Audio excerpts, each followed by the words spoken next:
Hi YouTube, Hi. Tony and Natalie, and we're going to talk about a few books which are of interest to everyone, especially ladies. Oh. Let's see. Okay, so it's going to be more about, people and food and shoes. Shoes. Tony still thinks that I am into shoes for some reason. I don't know why. I have never told him that I am into shoes. So let's see. But shoes is a female thing, so I don't know. Okay. We'll see about it. So the first book is Eat Right for Your Type by Dr. Peter J.D. Adamo, and he just simply describes different types and how different diets and different quantities and food intakes are good for different body types. Personally, I think it's a great book, and I applied some of it to my life and it worked, and I felt really okay. But obviously, I had little willpower to continue with the thing. What do you think about his ideas? Well, first, I think we should mention that this book is about diets based on your blood type, right? Yeah. It's about blood type. So what's your blood type? I think it's O. I have a very rare blood type. Yeah, I think it's So O. how did you apply this into your life? Well, it's just simply eating right and trying to portion control according to my weight as well. Okay. So I also have O blood type, Okay. and I did a little research when I was on the first course of the university. I have a physiotherapy degree, so I tried this diet on myself, and back then I was really into diets, and I thought it will help me to feel better and lose weight. Not necessarily that I need to lose weight. Yeah, but it was just my bug in the head, and I think this might work. It has some scientific provement, but I don't believe in that because I simply don't believe in diets. I think eating intuitively is way better for your psychology and for your body. So what if you overeat then?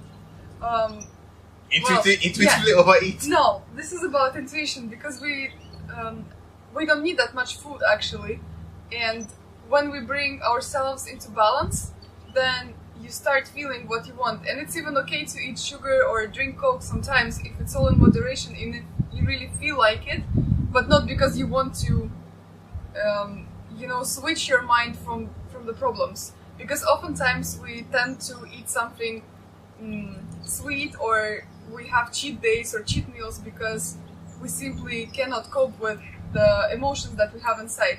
And about this book, I think it's not very healthy for psychology, especially for people or women, mostly women, because women have this mentality of restriction or trying to, dig deep and find problems inside.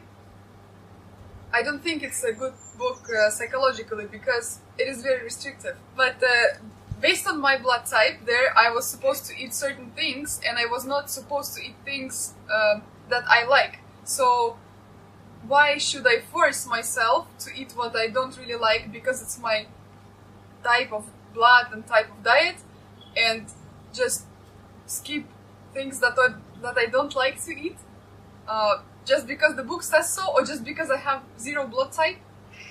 To me, it doesn't make sense, and then I feel bad and restricted, not satisfied. And what happens after some time, the negativity accumulates, and then I have a big cheat day or binge, which is not healthy. We all know that. So I don't think it's a good book. well, I think we just opened a can of worms there, but she talked a lot about willpower, about how people feel about themselves, and this brings us to this book, Willpower. Discover it, use it, get what you want, by Ross Taylor. When I read this book, it was a pretty interesting read. It just simply said that willpower is like a muscle. You don't automatically get it. You work at it, every single day or every single second, or maybe over a year time. And it's something you have to constantly work on it to be able to develop it. So you don't just get willpower. Some people think they just got it, but maybe their circumstances, help them to be in the position where they could exercise some sort of a willpower. But I found that the book was, I tried to apply it to my life, to an area of which I kind of like struggle with, which is like having six-pack abs. As you can see, I don't have any. And I still don't have any. But I learned a lot of valuable lessons here and how to move forward. So what do you think about willpower and food or willpower and other things? Is there anything in your life you're struggling with which you think you might need willpower in? Yes, but also I question what is willpower, because sometimes willpower can be also against your true self. Okay. Against your core, because this willpower can be forced to you from the outside. Again, you're not listening to yourself, but you're listening to the whole society. Let's say nowadays in our life, you have to be successful, and you're successful when you, let's say, have money and you have Bentley or you have designer clothes. And to get all that, you need to have willpower to, start a business, let's say. But what if you're an artist and you don't like business, like I am? I've been into this situation where I worked in a company thinking that, oh, I will learn about business and I will succeed very fast and I will start my own company, or in that company I will succeed and, get higher pay. And it didn't work because it was all against my core desires and my true self. So I struggled a lot, and also the company where I worked in was not developing that fast because I was not a suitable person. So does it mean that I didn't have willpower?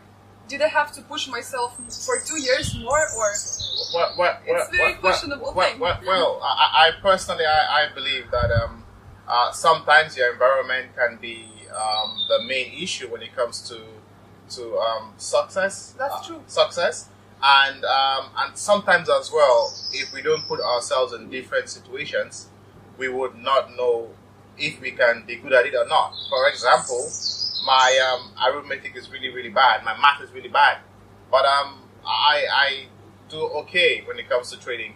My computer skills are absolutely rubbish, but still I do well with an IT company. So yeah, I agree. But your willpower, it comes from the consciousness, because you consciously realized that you want to do that. You have a certain goal, and you're ready to contribute to achieve that goal. Mm-hmm.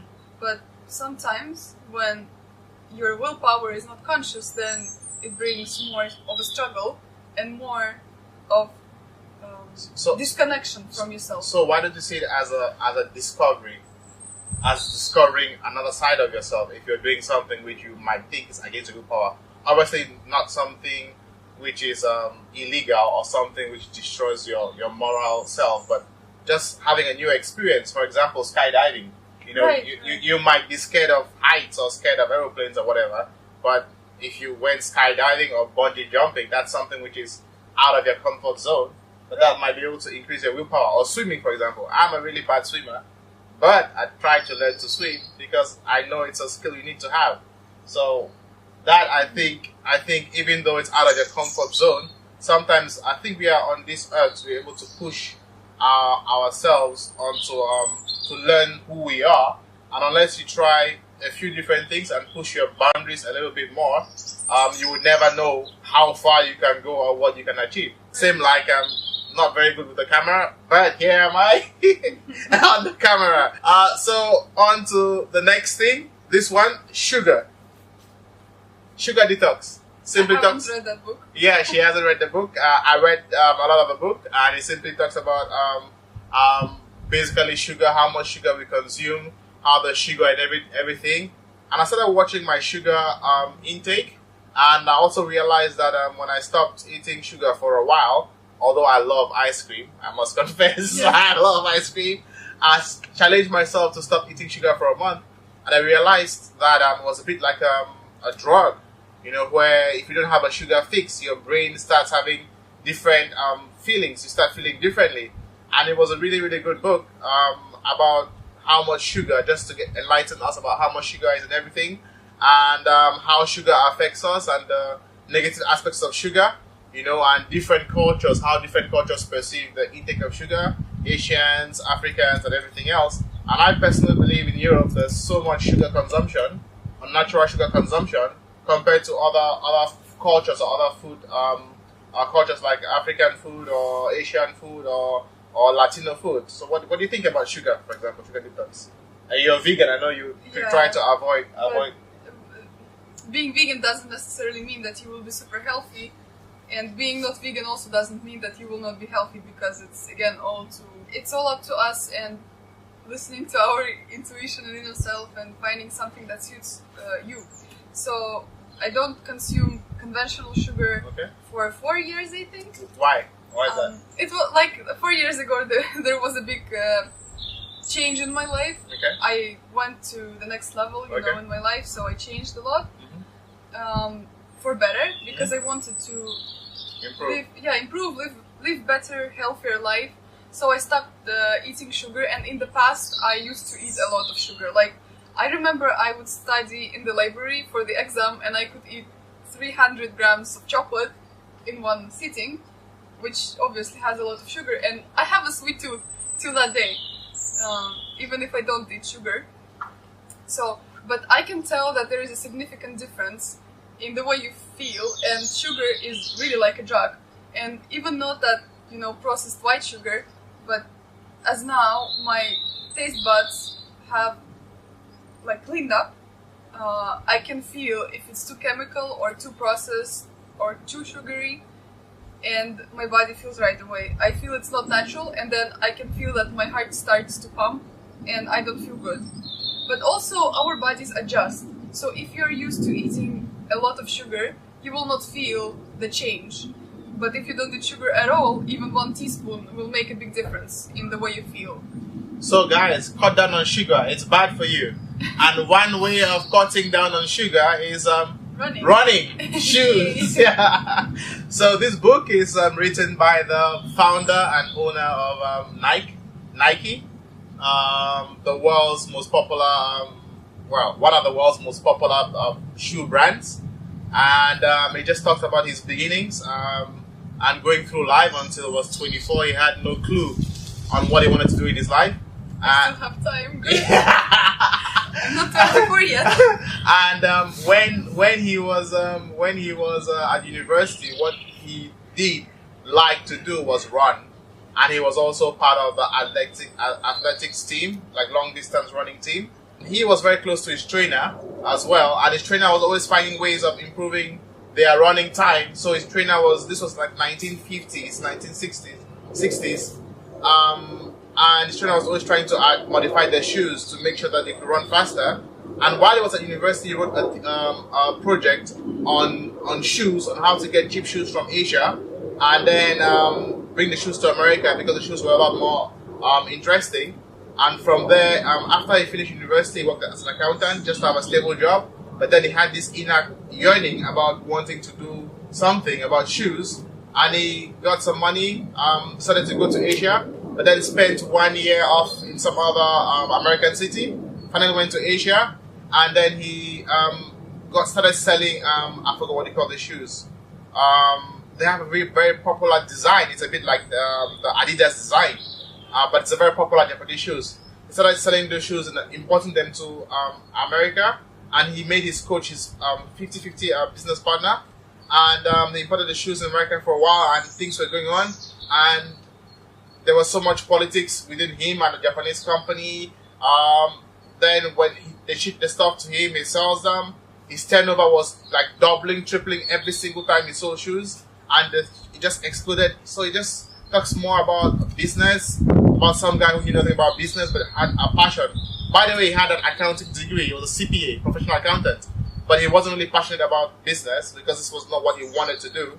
And he, anyway, long story short, he switched from the Japanese company to opening his own company and his own factories. And then from there, because he wanted to compete with Puma, he had to branch into other things like shirts, hats, the whole sports apparel, and then also he realized the importance of having professional athletes endorse his products.